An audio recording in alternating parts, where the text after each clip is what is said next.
Bonjour à tous. Aujourd'hui, je reçois Claire de Yogananda, qui vous allez voir a un compte autour du yoga et qui a fait du yoga une activité annexe. Parce qu'il faut savoir, Claire, elle n'est pas seulement dans le yoga, mais elle est aussi, tu termines des études de médecine, n'est-ce pas, Claire? Oui, c'est ça. Je commence mon internat de médecine générale le 2 novembre. Alors raconte-nous, dis-nous un peu plus sur toi. Comment t'en es venue au yoga? Alors, j'ai commencé le yoga à l'âge de 16 ans. En fait, je faisais beaucoup de danse à cette époque. J'ai commencé la danse classique, j'avais 4 ans. Et donc, je faisais beaucoup de danse, mais l'été, à chaque fois, il n'y avait pas de cours. Et j'en avais marre pendant l'été de ne pas bosser mon corps, entre guillemets, de perdre en souplesse, de perdre en muscle. Et mon père m'a conseillé de me mettre au yoga. Donc, j'ai regardé comment me mettre au yoga toute seule chez moi. Et à l'époque, donc c'était il y a 8 ans déjà, il n'y avait pas grand-chose de dispo, il n'y avait pas une offre yoga comme il y a maintenant. Et donc, j'avais juste trouvé une petite application sur l'iPad d'un Indien qui se tordait un peu dans tous les sens. C'était vraiment un yoga très traditionnel. Mais bon, voilà, j'ai de suite accroché. Et depuis ce jour, en fait, j'en ai fait tous les matins et tous les soirs. Et ce que je fais toujours. Et en fait, je me suis rendu compte que le yoga, c'était bien plus que juste des postures. Il y avait aussi tout l'aspect philosophie du yoga et donc aussi tout ce qui est alimentation. Et en fait, je me suis rendu compte que le yoga, c'était vraiment quelque chose qui permettait d'être en bonne santé en fait tous les jours, tout le temps, donc par le mouvement, par une alimentation saine et par des pensées aussi un peu plus saines, si on peut dire. Et à partir de quand tu as décidé d'ouvrir un compte Instagram et de partager aussi tout ce que tu vis, tout ce que tu pratiques autour du yoga? Alors, Instagram, au début, il faut savoir que ça a commencé comme un compte perso de lycéenne. Et au début aussi, mon compte, je pense sur les 1000 premiers abonnés, en fait, ce compte-là, Claire Yogananda, bon, il s'appelait Claire Bérardi. Et il y avait que des photos un peu plus mode parce que je faisais un petit peu de mannequinat. Et j'avais fait un deuxième compte yoga. Et un jour, je me suis dit, mais en fait, ça n'a pas de sens. Le yoga prend une telle place dans ma vie. C'est vraiment ma passion et en fait, c'est vraiment ce que j'aime partager avec les gens. Donc, j'ai supprimé mon compte yoga et en fait, ma page principale, j'en ai fait une page yoga en fait. Il y a 2 ans, tu as tout fusionné, tu avais déjà une idée en tête pour ce compte particulièrement, pour ce que tu voulais communiquer. Au début, c'était vraiment juste partager ma pratique des postures de yoga. J'avais fait quelques shootings, donc ça, les jolies photos, je les mettais un petit peu au compte-gouttes de temps en temps. Et sinon, ouais, de façon assez spontanée, si je faisais une posture qui me plaisait ou s'il il y avait un joli paysage et que j'avais envie voilà, de faire une posture à cet endroit-là, une petite photo pour Insta, bah, voilà, je le faisais. Et quand est-ce que tu as commencé à sentir que ça prenait? Enfin, c'est-à-dire que du coup, tout d'un coup, tu avais des gens qui te suivaient. Je trouve quand même qu'il y a eu un sacré engouement depuis le premier confinement aussi. Parce que les gens ont beaucoup été sur le téléphone, sont retrouvés tout seuls chez eux à se dire, bon, bah, là, il faut que je m'occupe. Et puis peut-être ça serait bien que je prenne soin de mon corps aussi, parce que d'être confiné chez moi toute la journée sur le canapé, c'est peut-être pas une bonne idée. En plus, c'est vrai, j'avais commencé à faire un peu des cours en live à ce moment-là sur mon compte Insta. Est-ce qu'il y a eu d'autres étapes dans le fait que tu arrives à un peu plus de 2 000 abonnés aujourd'hui? Après, il y a quand même pas mal le bouche à oreille. Je me rends compte que oui, ça marche assez bien. Et moi, je trouve aussi ce qui marche pas mal, c'est les stories et en fait de vraiment essayer de créer une espèce de relation un peu en direct avec ma communauté. Ça marche plutôt bien et de montrer parfois, bon, bah, quand je donne un cours particulier ou quand je donne un cours collectif, de parfois mettre une petite story et il y a certaines personnes qui se disent ah bah super, il y a une occasion prendre des cours particuliers ou il y a une occasion de cours collectifs en plein air. Je pense que les stories, ça a un peu ce côté spontané et un peu je vais dans entre guillemets l'intimité aussi des gens parfois que je suis et du coup il y a cette espèce de proximité qui se crée plus facilement que dans un post même je trouve et donc depuis quelques mois c'est vrai que je fais aussi pas mal de stories où je parle euh, facecam là comme on dit enfin directement voilà, avec ma tête qui parle comme ça. Et déjà, moi, en fait, finalement, je prends du plaisir à le faire. Au début, c'était pas du tout spontané et c'était un petit peu difficile. Et finalement, je me rends compte que c'est le plus sympa possible. J'ai l'impression de m'adresser directement aux gens et je pense aussi les gens ont cette sensation que je m'adresse directement à eux. Et je trouve ça assez sympa, en fait. Je trouve que c'est un des grands avantages d'Instagram, en fait. Est-ce que tu as l'impression, quand tu crées ton contenu, peut-être que tu regardes aussi ce que les autres font, qu'il y a vraiment un truc à toi qui fait que ça marche? Je pense que c'est juste d'être soi-même et je trouve ça hyper important. Vraiment, parce que pour personnellement, parfois avoir un petit peu essayé de faire comme font certains comptes qui marchent bien ou soi-disant, parfois il y a des gens qui disent qu'il y a un peu une recette magique pour que ça marche. Et en fait, moi personnellement, quand j'essayais de faire ça, du coup de suivre un peu des protocoles pour que ça marche, déjà je m'y retrouvais pas vraiment. Et c'est là où je pense que je faisais les plus gros flops finalement. Je ne sais pas si c'est parce que les gens, juste ça leur plaît pas ou juste parce qu'ils l'ont déjà vu. Je ne sais pas vraiment parce que en même temps, moi, personnellement, je suis énormément de comptes d'autres yogis, de naturopathes et d'entrepreneurs. Donc forcément, j'ai un contenu sur mon Insta qui est hyper orienté, enfin sur mon comment on dit, sur mon feed là, enfin, je vois que des posts un peu dans le même style et je pense que les gens qui me suivent, ils suivent pas 10 000 comptes de yoga comme moi. Donc, je pense pas que ça soit vraiment parce que les gens sont lassés qu'ils voient tout le temps la même chose. Juste, je pense en fait, ils attendent pas ça de moi en fait. Ils savent que moi, je suis pas comme ça et je fais pas ce genre de posts et je trouve vraiment faire globalement des posts soi-même ou au moins je vais y arriver, d'ajouter sa touche personnelle. Pour moi, c'est vraiment la clé et je pense qu'il faut être authentique. On vit globalement dans un monde où on est sursollicité de publicité, de marketing, de toutes les choses comme ça. Et plus personne n'est vraiment dupe, je trouve. Après, un marketing un peu poussif, si c'est fait, c'est que ça marche.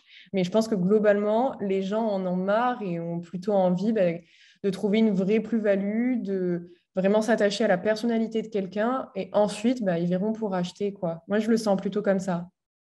Donc, pour moi, je trouve que c'est le truc, entre guillemets, qui marche. Mais en fait, c'est juste quand je suis moi-même et que je fais des photos qui me plaisent, des vidéos qui me plaisent. Et puis voilà. Est-ce que du coup, tu planifies ton contenu, tu as une sorte de calendrier éditorial, ou est-ce que c'est que du spontané? Alors, pour l'instant, c'est du 100% spontané. Mais je suis en train de me dire que ça pourrait être une bonne idée d'un petit peu plus m'organiser. En fait, surtout parce que j'ai envie de plus en plus, via Instagram, de faire passer ce message aussi que certes, le yoga, c'est important, les jolies postures et tout, c'est super, mais que l'alimentation, le mode de vie, c'est vraiment hyper important.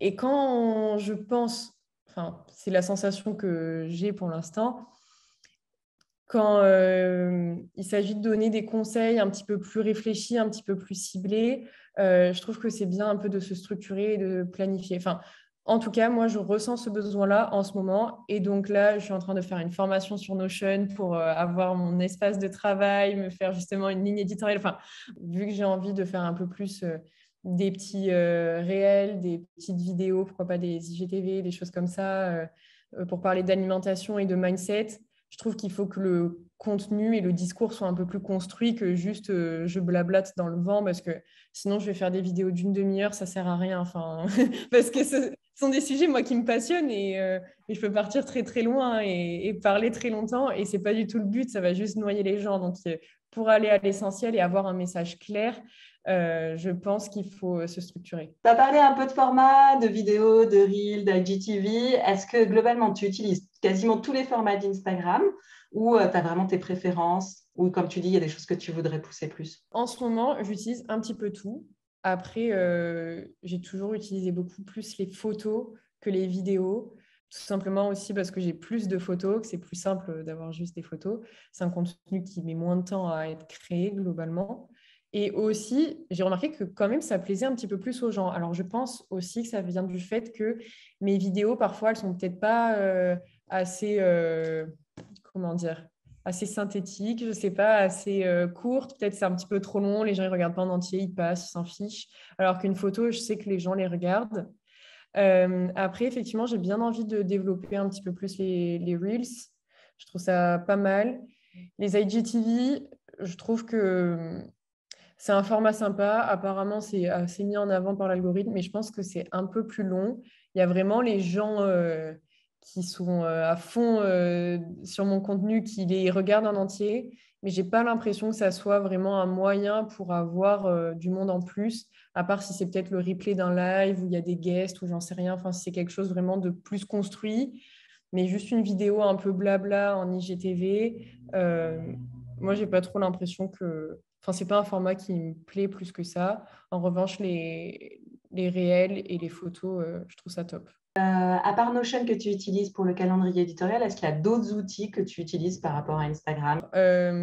J'aime bien utiliser pour tout ce qui est un petit peu montage et parfois quelques retouches photos pour le recadrage parce que parfois les photos elles sont pas prises pile au bon format Instagram donc il y a les bornes sur le côté, enfin bon bref. Pour ça j'utilise InShot. Après en revanche, dernièrement j'ai découvert que par exemple pour faire des réels, de faire le montage directement sur la fonctionnalité réelle d'Instagram, en fait c'est hyper intuitif, ça va hyper vite et je trouve que c'est vraiment mieux de passer directement par là que de s'embêter avec une autre appli où il faut exporter, réexporter. Enfin bon, bref, on perd un temps fou. J'aime bien faire des stories sur Unfold aussi. Ça, par contre, j'avoue, j'ai pris la version payante parce qu'il y a des jolies polices qui ne sont pas dans la version gratuite et je trouve ça assez sympa. Et en plus, chose très chouette, c'est qu'ils sont connectés avec Unsplash, je crois que ça s'appelle. C'est une bibliothèque de photos libres de droit. Et parfois, c'est sympa pour faire des visuels. Je trouve que c'est important de mettre des photos qu'on a fait nous, mais parfois pour mettre en fond ou quoi, mettre des jolies photos libres de droit, c'est vraiment pas mal. Et après, pour tout le reste, un petit peu des visuels, Canva, hein. On revient au basique, je crois. Enfin, si j'ai encore quelque chose à préciser par rapport au fait d'être soi-même, personnaliser vos canevas, quoi. Parce que pour ma part, je ne supporte pas tous ces comptes. Bon, par exemple, je prends l'exemple des naturopathes, mais je pense que ça existe partout, qui donc font leur premier compte Instagram. Ils ont tous le même logo, tous. Et non, en fait, enfin, moi, je trouve ça lassant, en fait. En fait, moi, je trouve vraiment essayer de ne pas prendre les tout premiers templates de la liste parce que vous êtes sûr que tout le monde va les prendre, de plutôt en prendre d'autres et de les personnaliser un max. Je pense sortez un peu du cadre, arrêtez d'être trop, de suivre les lignes déjà tracées, en fait.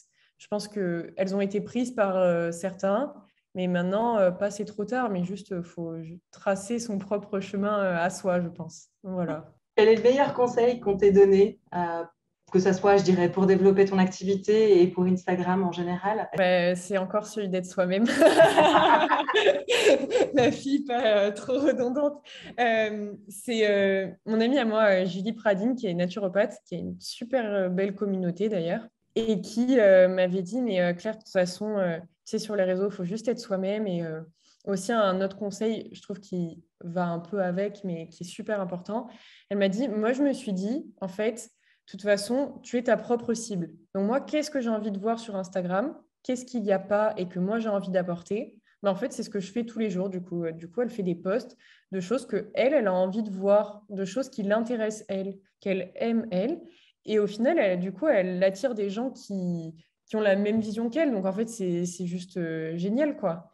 Et vraiment, elle ne se pose pas de questions. Elle se dit, bah, ça, j'ai envie de le mettre. Ça, c'est quelque chose qui m'intéresse.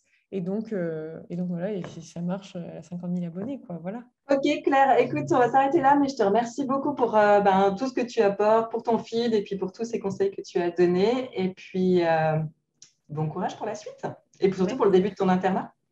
Merci beaucoup.